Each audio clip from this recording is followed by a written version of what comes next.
beautiful น้ำไหลเนาะโอ้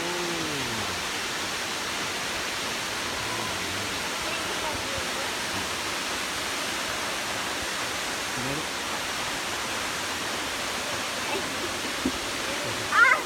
ได้แล้ว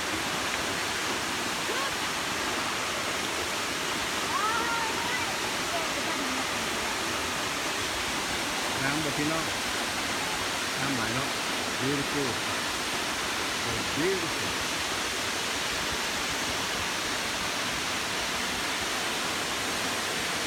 อันนี้อะไรนะเราลองดูเอาเลย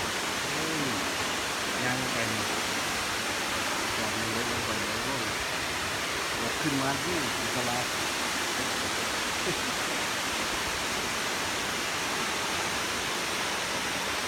น้ำมะแดงมาจากอเมริกาเนาะ